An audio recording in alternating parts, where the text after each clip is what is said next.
This B Podcast Network show is presented by IXL. IXL's all-inclusive online teaching and learning platform simplifies edtech needs and accelerates achievement in 95 of the top 100 U.S. school districts.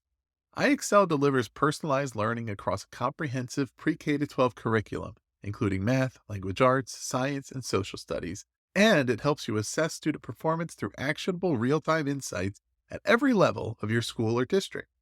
This one solution performs work that typically requires dozens of different tools. Want to find out why so many leading districts trust IXL? Visit ixl.com/BE. That's ixl.com/BE. We're proud to be sponsored by MyFlex Learning. MyFlex Learning is a scheduling platform that helps middle and high schools meet the individual needs of all students. Schools can easily create and manage time for flex blocks, win time, activity periods, RTI, counselor and teacher appointments, and much more. And with its built-in accountability tool and reporting features, MyFlex Learning solves your challenges around getting kids where they need to be and understanding how flex time is spent. Make your flex time work for you. Visit myflexlearning.com/BE to learn more and receive $500 off the first year. That's myflexlearning.com/BE.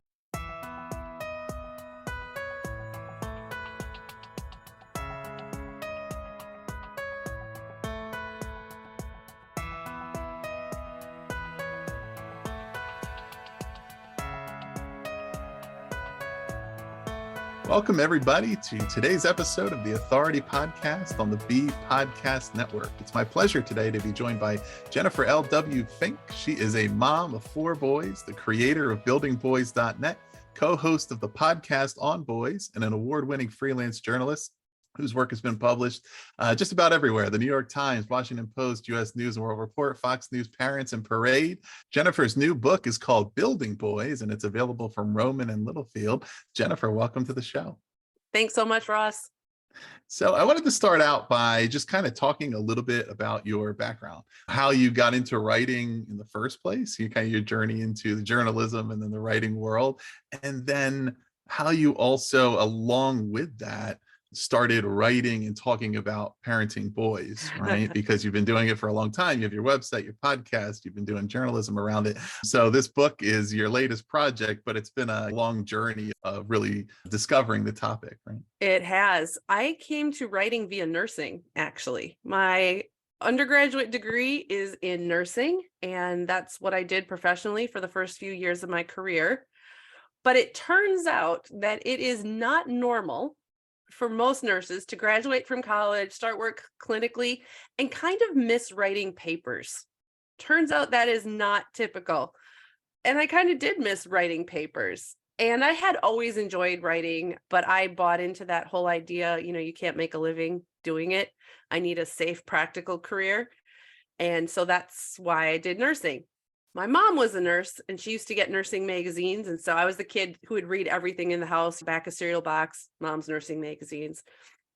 And that was part of why I went into it. I'm like, well, I got a job one summer working at a nursing home as a certified nursing assistant. And I thought, if I like this, I will major in nursing. I more or less like that. I majored in nursing.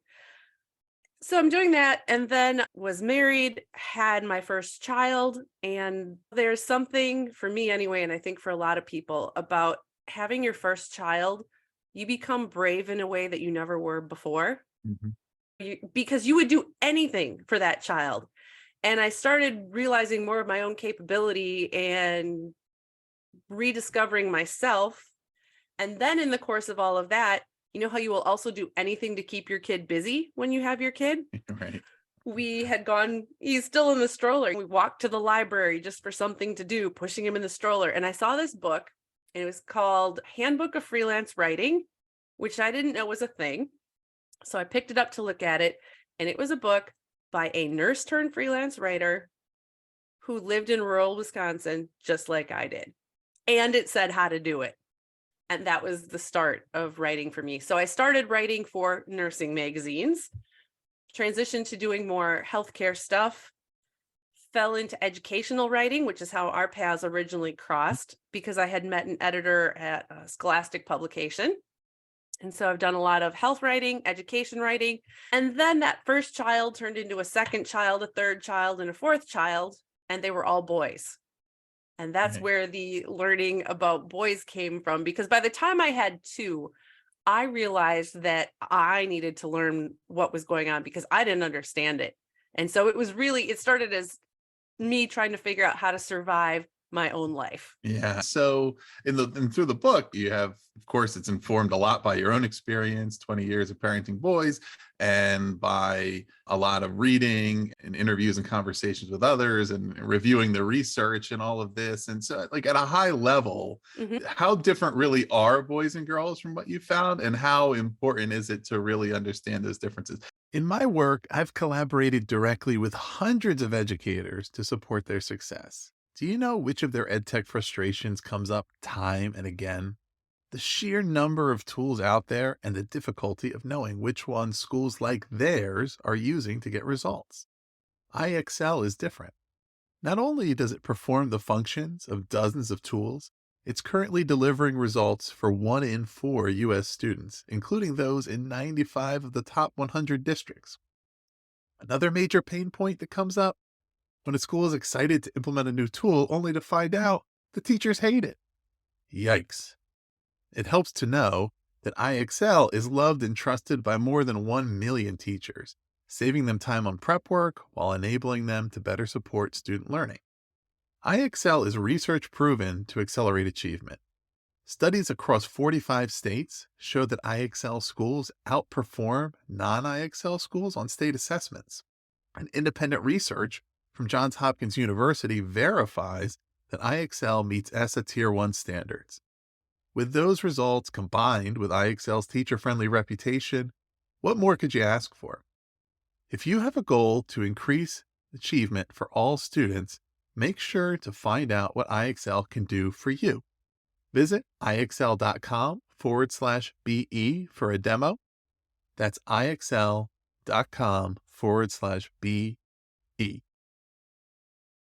You wrote the book specifically about boys. I'm going to guess you're going to say pretty important, but based on, I guess, the perception is, are we more or less different, or what do you think? That is a fantastic question. And I think it is most important to whether you are a parent or a teacher, healthcare provider, look at and interact with the child in front of you Mhm. because that is the most important thing. All humans have likes, dislikes, strengths, weaknesses. So look at and interact with the human in front of you, and you're not going to go wrong. That will lead you in the right path every single time, whether that person is boy, girl, non-binary. Mm. The caveat to that is I found it helpful. And here's the piece I did not know. Even though I had four brothers, I was a girl. I grew up as a girl. That was my experience in the world. I did not realize, for one, that males are affected by gender stereotypes as well. I'd never thought about that. I didn't Right. realize that other people's ideas about boys and men would inform the expectations that they placed on my boys and all boys. And the other piece that I didn't realize, and this is most significant with children, the pace of development for male children and female children is different. Right. So if you want to talk about whether boys and girls are more similar or different, as adults, we are much more similar than different. But at age 5, there's some pretty significant differences. At age 15, I mean, anybody who has ever spent time with a 15-year-old boy and a 15-year-old girl can tell you that there's usually some differences developmentally. So Mhm. by the time we get to like our late 20s, early 30s, the developmental gaps start closing. But up until then, I think it is helpful to understand some of the differences and how they affect people.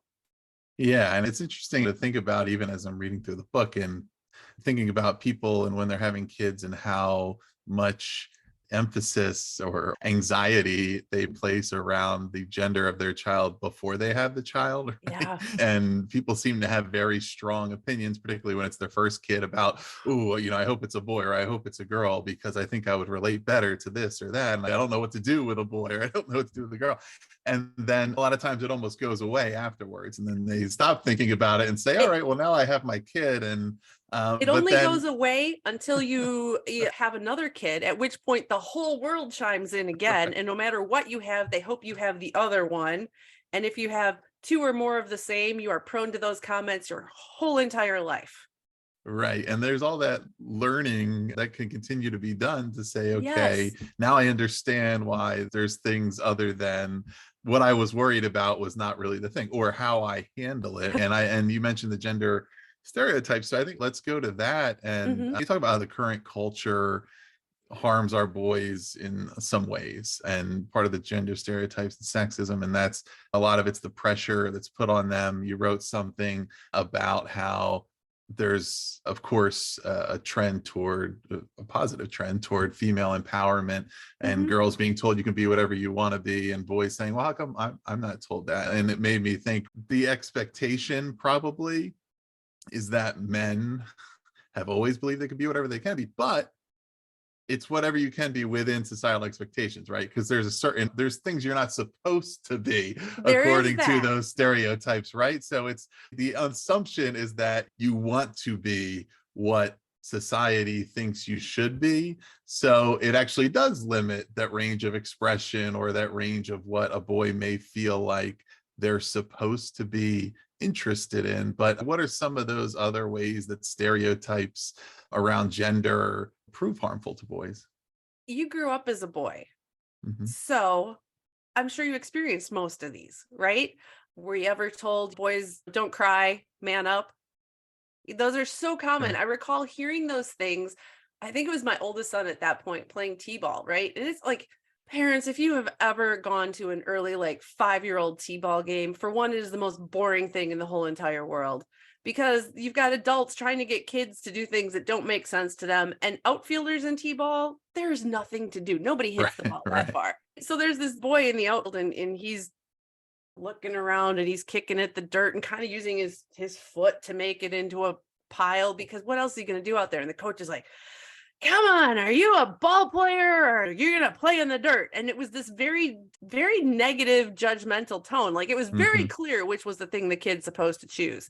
Right. And it's that kind of stuff. And I want to go back to your can be anything you want, because of the society that most of us adults grew up in.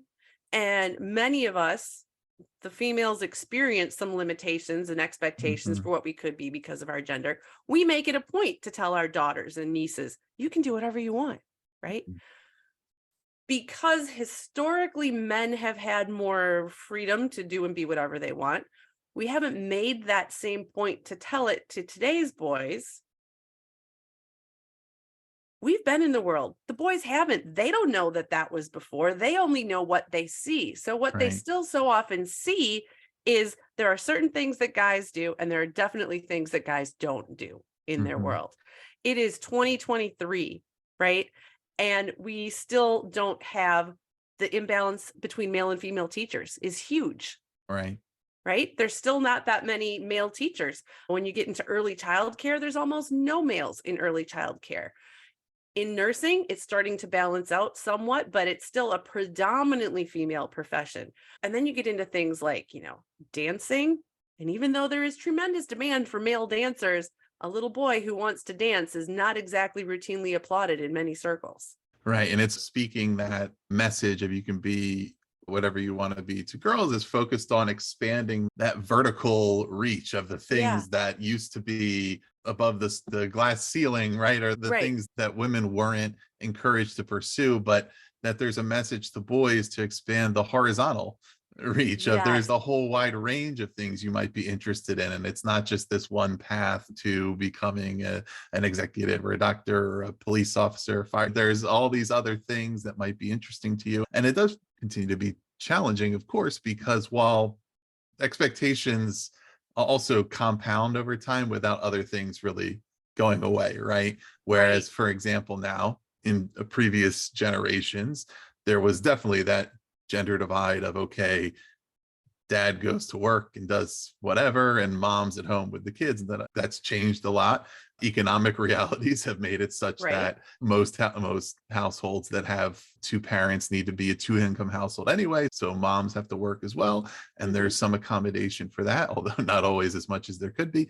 And then with the men, in rare circumstances anymore is it considered acceptable for the man not to also be an active parent, but that doesn't detract from the expectation that they're also a breadwinner, right? So there's all these different things to balance and to say, okay, reprioritizing or choosing what's the most important becomes more and more difficult, because it's not that something replaces the other, Our and that's systems haven't yeah, adapted to that right. yet. I mean, that reality you're talking about is the reality for most families right Hmm. now. And as you well know, we don't have great support for parents, period. We don't have any kind of paid leave for females who have children. Hmm. And if you want to talk about parental leave for dads, that's even further behind. Right. So the reality is that kids need both parents, ideally, and our society is not structured up to support that. So you've got these, I think, like social and cultural things that are starting to change, but our systems haven't changed with them yet. And so we're all muddling through the best that we can, and we're really stressed out about it. Yeah, I would say so. And along the lines as well, I wanted to continue along with some of these persistent stereotypes. There's a chapter in your book called Keep Him Close. The book is based around Oh, these yeah. 10 pieces of advice or 10 rules for raising boys. And Keep Him Close is one of the chapters. And it opens with a discussion of John Watson and some of his ideas that I had never read about them that closely before, or understood how codified some of the extreme stances were about non-attachment to your children. And I would love it if you could briefly summarize some of that, and also some of the ways in which, even though people aren't necessarily still adhering to them strictly, they still kind of do persist in the culture, at least in the sense that it does cause confusion among mothers, and I'm sure fathers as well, about what is an appropriate relationship to form with your child. So I didn't know any of that research Mhm. with Watson either till I started working on this book. Many years ago, when my boys were younger, I had interviewed a woman named Kate Stone Lombardi, and she wrote a book called The Mama's Boy Myth, because she had a son. And at that point, her son was like a teenager, and she Mhm. caught herself in conversation with another woman explaining that, like, she was dealing with a career situation, and she had talked it over with her son, and she was telling the other woman this, and she's like, you know, we're close. Well, not that close. This, like, she almost had to Right. apologize for this close relationship. And the other woman said the same exact thing. And I think it's changing, but there are still moms who are counseled that, especially as your boy gets older, he needs men. He needs to be with his dad. He needs to spend more time with men, not so much with you, that you can almost hinder his development by Mhm. staying close. And there are a lot of dads, I think, who kind of feel that way too. Like, a boy becoming a man needs to be strong and independent. And if I keep him too close, I am hindering that. And so when Mhm. I dug into this, I found, like, this guy we're talking about, John B. Watson, he was the president of the American Psychological Association. Right. That's a big deal. And in 1928, he had this book out that was a bestseller. And he advised parents to never hug and kiss their children, Mhm. that too much parental love is dangerous because it hinders children's development. And reading this, I can see the threads of all of this through my family. Like, this was common. This was the American Psychological Association in the late 1920s, early 1930s. Think about your family. What is that? Maybe, grandparents, great grandparents. If that's how they were raised, how do you think they interacted with their children? Right. And I see some of this coming down, which frankly helped me understand my family a whole Mhm. lot better. And sadly, the Watsons tried this with their kids, and it did not go well. They had two sons, and one died of suicide and the other admitted to lifelong struggles. So the evidence is now pretty clear. All humans, adults, children, we need close human connections. And there are ways you can do that with your child that facilitates their autonomy and development as well. Certainly, your interaction with a 2-year-old boy is different than your interaction with a 16-year-old boy. It has to change. The nature of that connection changes, but you can stay connected and involved in his life. And that is healthy for him and it's healthy for you. Yeah, and I think, Watson had also written that he wasn't even convinced that parents and their children should live in the same house, Yeah. right? That kids should Yeah. go live with some impartial caregiver, and that's a pretty extreme stance. And then, of course, we could see how through popular culture there's that stereotype of the smother mother, right? The Norman Yes. Bates or the movie Psycho, those kind of things where it's like, yeah, you don't want to be like that. But the reality is these boys, and as they become men, and they don't know how to form attachments, and they don't feel like they have relationships and communities and people that care, but they go seeking it, and often that ends poorly. They Yeah. end up seeking groups that are not positive influences because they have commonality, right? They're all seeking some sense of belonging, some sense of community and caring. And when you have a group of people who all haven't really learned how to form healthy relationships, then of course the dynamic between them ends up being not that healthy. Right. And we've seen this throughout history. There is this human need for connection, and we will look for it wherever we can get it. And when you are not getting it in healthy ways, you are attracted towards whoever's giving that to you. And Mm. so we see this people who join gangs, the people who joined extremist movements. Many of these are people who are disconnected from the wider culture, haven't found acceptance elsewhere. This is who's taking me in. And sometimes it's not even that the person joining or getting involved with this organization believes the extremist propaganda or whatever principle it is in the beginning, but these are the people who are being nice to me. These are the people who are saying you're okay as you are. That's how powerful those words are. I wanted to kind of circle back as well. And some of this is, it might cover some ground that we've gone over, but I think it's also important to relate it to, a large percentage of our audience here being educators, and you've written a lot in the education field. So you're, of course, and your kids have gone through school, so you're mindful of that audience. And I wanted to even touch on both halves of the subtitle of the book, Raising Great Guys in a World That Misunderstands Males. So we've talked a little bit about the difference, of course, between boys and girls, some of these gender stereotypes.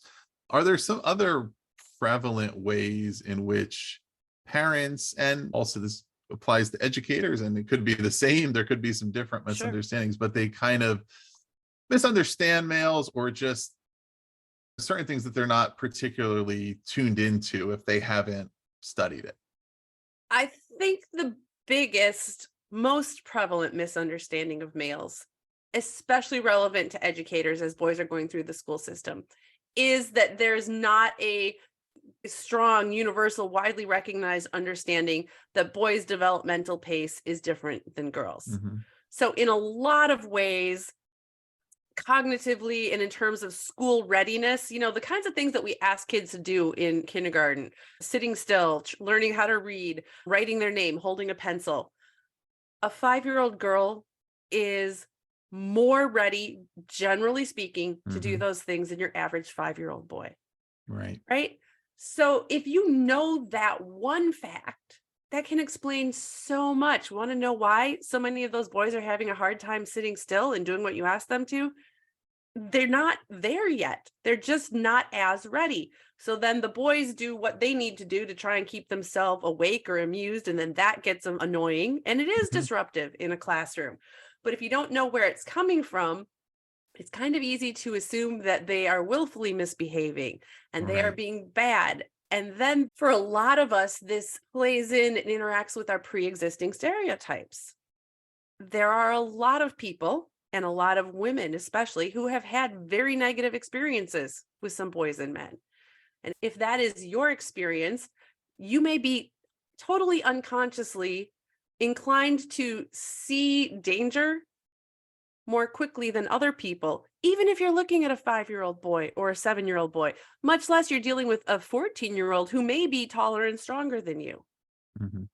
And so some of this is us learning some basic facts that can help us understand boys. And then Learning to question some of our assumptions that we have about boys and men. And all of us have these. We don't necessarily realize it as we're going about the world.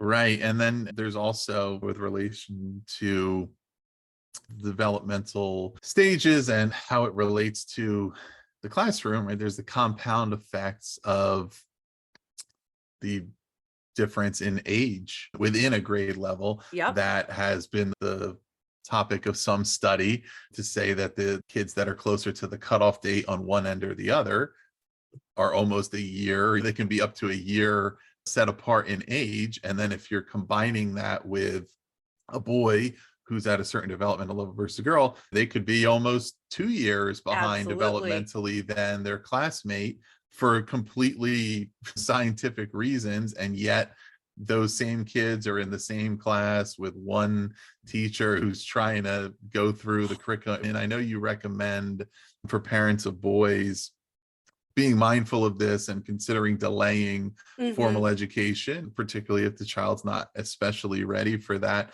Would you recommend perhaps a systemic look at that to Oh say not gosh. only should parents have to make these decisions for themselves, but is there a way for the school systems to look at, okay, this is what we know about developmental science, and we need to do some things differently here because we're disadvantaging a lot of students because of the way in which kids are grouped?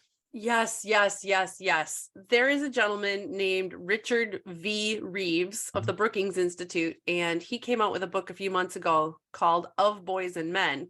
mhm. So while mine is much more aimed directly at parents, grandparents, educators, his is much more like policy solutions. Right. And I think we need both, right?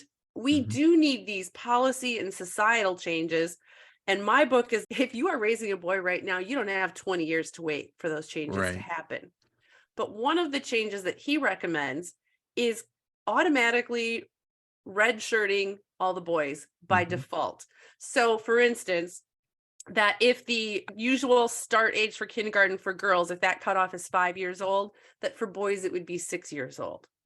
And I've heard him talk about this on other podcasts, including our On Boys podcast. And the his idea is that yes, the final say should and could rest with the parents.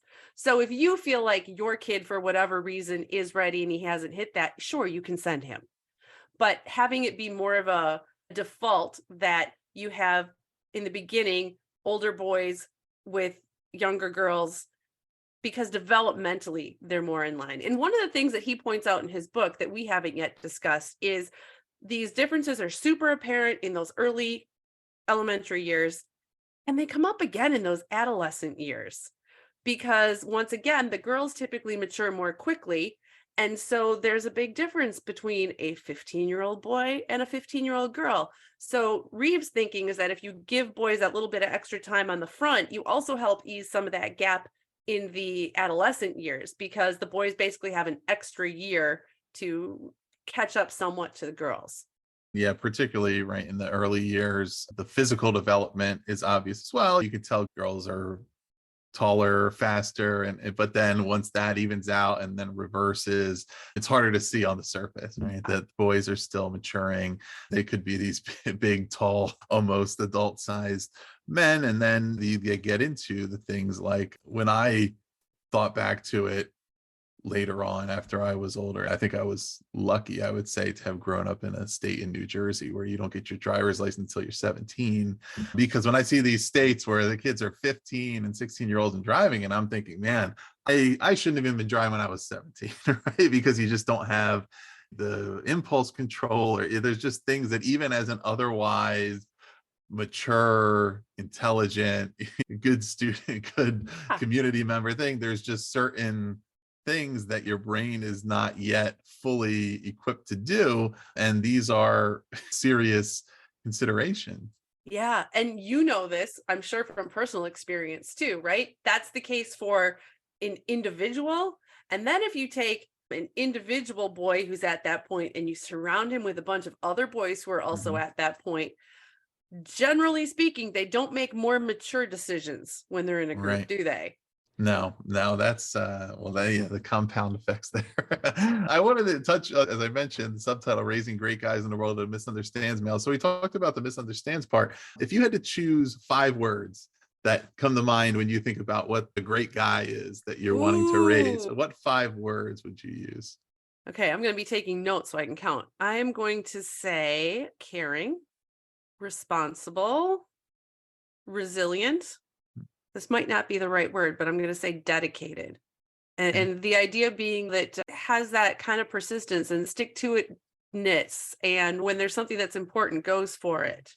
And you know what? I'm going to go with interdependent for the last one. Caring, responsible, resilient, dedicated, interdependent. And now a quick break for a word from our sponsor, MyFlex Learning. Let's talk about flex time in schools. The potential benefits to our students make it totally worth exploring.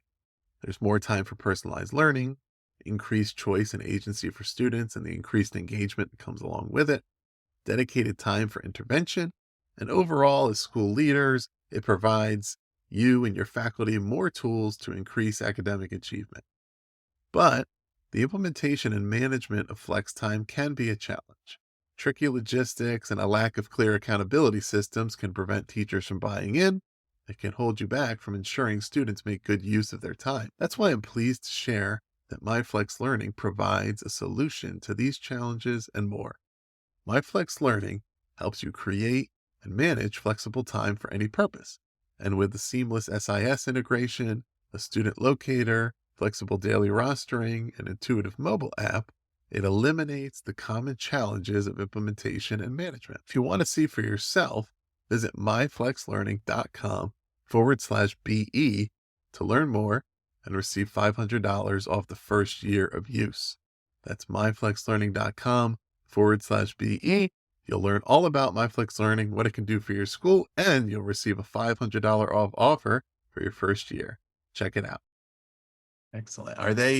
Do any of those ideas relate to areas in which you've observed progress that we've made in the 20 years that you've been a parent, Sure. right? And been raising boys and seeing how what you knew and thought and expected then, and then you've seen over the course of your kids growing up and how conversations evolve. Have we made progress in some of those areas? Maybe would more people agree with your description there than they may I hope have so. back then, or how do you see that progressing? I do think that we have made and are making progress, right? I'm not entirely sure that when I was a kid that caring would have been on the list for Hmm. boys, for men. I think it always should have been, Right. but we weren't thinking in those terms. And I think increasingly we are thinking that way. There is more of a recognition now that men are caregivers too. Men are fathers and have a lot to offer beyond that stereotypical provider protector role. So I think there's been motion on that. I think there's more to be done because there's still, I'm part of some Facebook groups for parents of boys, and it's hugely mom dominated. And a couple times a month, you'll see something like a mom buying her son a doll and getting backlash for that. Mm. So we have a ways to go on even caring yet. I think we've definitely seen a movement towards this resilient piece. There's so much more talk about mental health and emotions and well-being than there ever was. And I think that that ultimately is a good thing. I think those of us who are the adults now have a responsibility to keep somewhat of a positive focus on that. We can talk about depression and we can talk about anxiety and we can normalize that. But I think we also need to normalize that tough stuff happens and Right. that's normal too. And it happens to all of us. And here's the role of resilience and here's the role of hope. Interdependent, I think we generally have a long way to go with in Mm. this country. I mean, we are a very stubbornly independent people. And so many of us feel like we have to do it all by ourselves. And we are all suffering, especially families, because we lost the proverbial village. You know, it's each little household trying to do it all on their own. And that Right. is near impossible. So I think we all have work to do on the interdependent piece. Yeah, I mean, it takes for really any of those, right? One through line is that it takes a significant amount of self-confidence to be able Yes. to engage fully with any of those competencies and to do it in a way that is independent of the pernicious influence of gender stereotypes or what anybody else thinks one Yes. is supposed to do. But it takes a very long time to come around to that, if ever.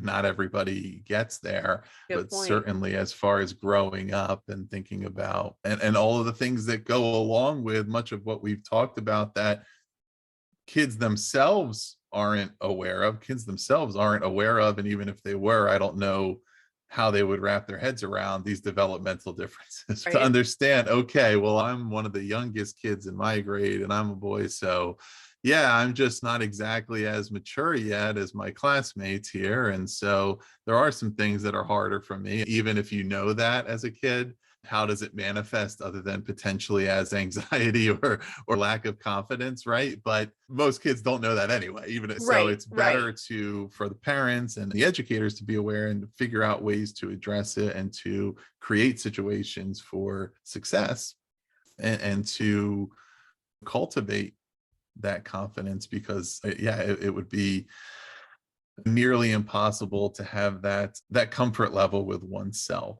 right? When you're constantly feeling like you're fighting that Yes. uphill stream, you know. I agree with you 100%. And so much of this woven in between the chapters in this book, it really is about seeing and affirming and encouraging, facilitating your son, Mhm.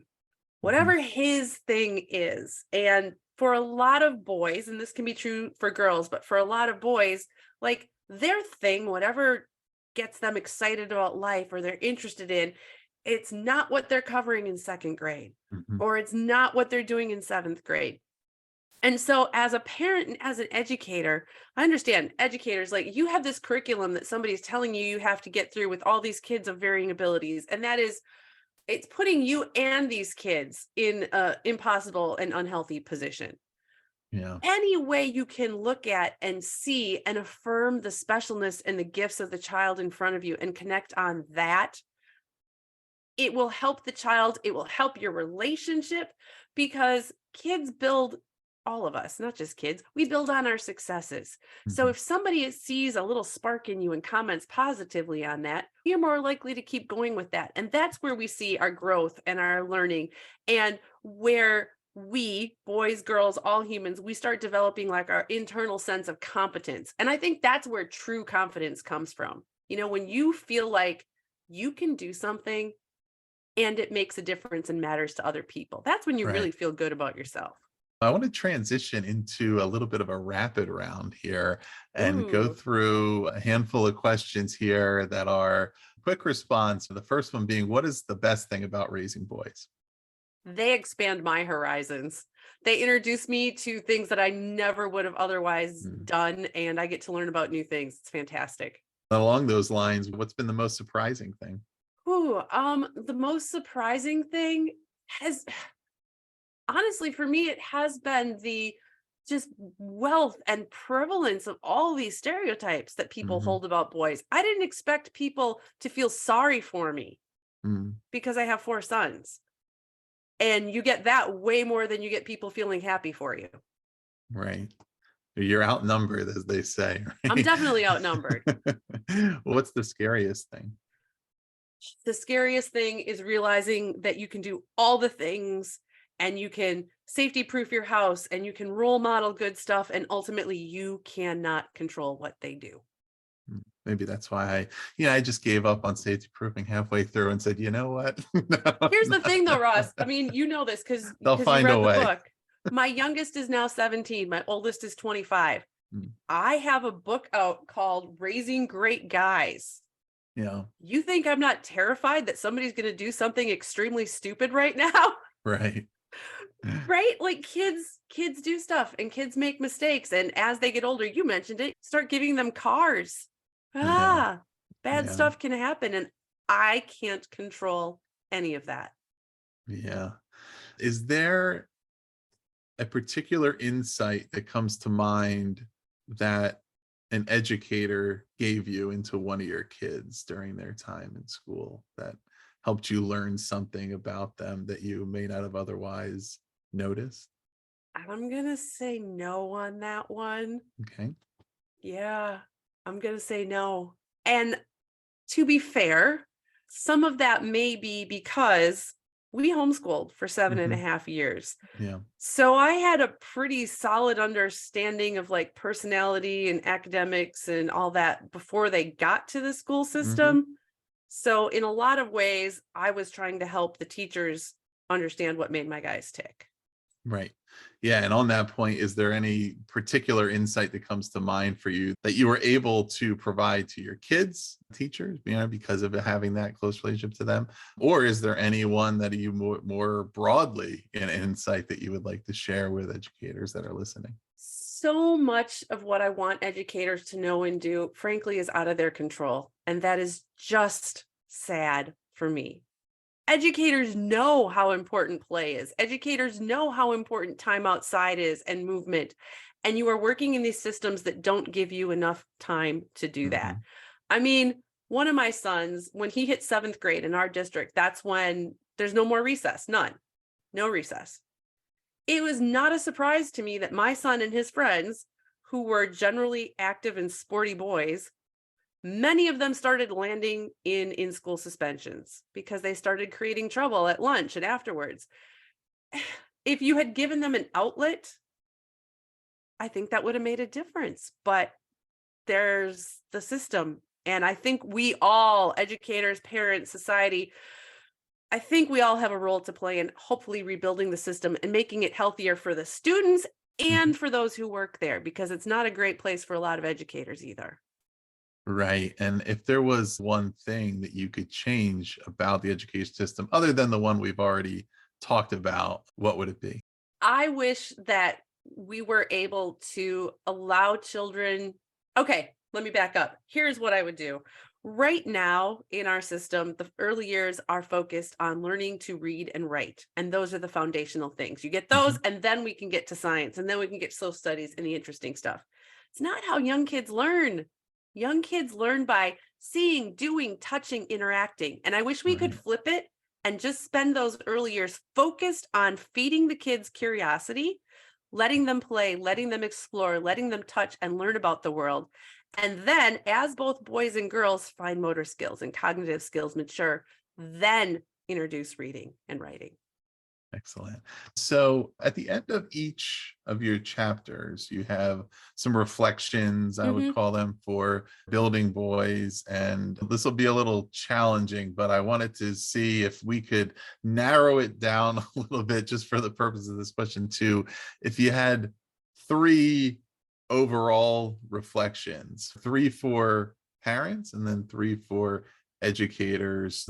They don't have to be the exact ones in the book, but if you asked yourself these three questions, you would get a pretty good sense of how tuned in you are to some of these strategies for Hmm. developing boys. I think the first one for both would be, what do I believe about boys? Mhm. That's a tougher question to answer than you may think. And that's the kind of thing where, probably because I'm a writer, I journal, but that's the kind of thing that I have to journal through to find out what I really think. Mhm. What do you believe about boys? What scares you about boys? And what is your definition of a great guy? I would give those three questions for both groups because I really think that those answers to that would be quite instructional. It would show you perhaps where some of your beliefs are limiting, and it would kind of guide you towards where you want to go. Once you can define what you think a great guy is, right? Now you've got a Right. place to aim. Yeah. Have you found that there are particular identifiable differences in what adult men and women believe about boys? I think that adult men, because caveat, I've never been an adult man, right? So Right. I can only guess based on what I see in conversations that I have. Adult men are much more in tune with and sympathetic to boys, I think, than women are, because they see things like just for no apparent reason jumping up and running on the couch and leaping off. They're like, "Yeah, that's normal." And Yeah. women, we don't get that, you know? There are so many men who can look back as adults and realize some of the things that they did, that they weren't mature at that point in time. But because they had that experience, they have faith that the boys can get there.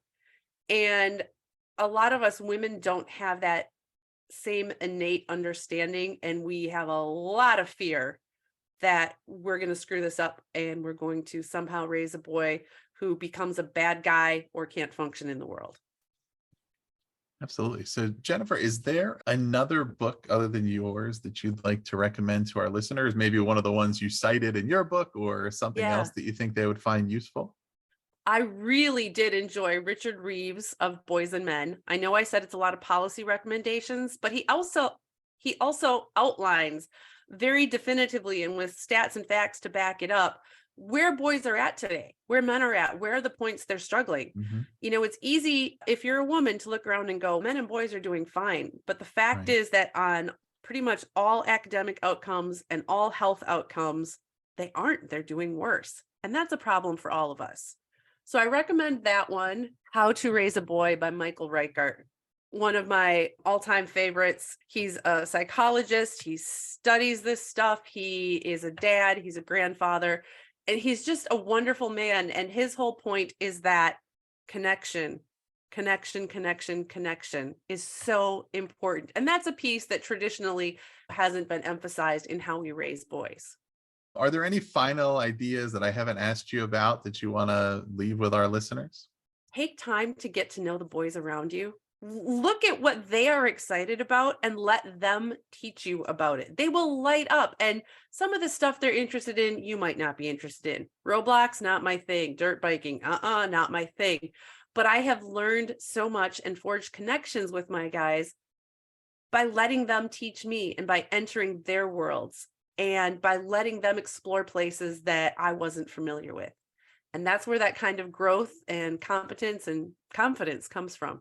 Jennifer L.W. Fink, the book is called Building Boys. It's available now. We'll put the links below. Where else can our listeners find you? You have your podcast, your website. Where should they check out those things? The easiest place to go would be buildingboys.net. That's my website, and you'll be able to find all the other stuff from there.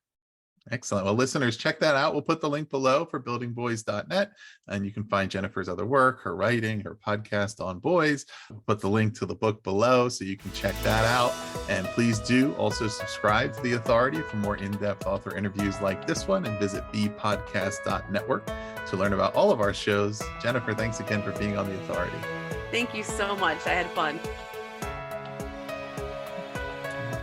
And the music plays.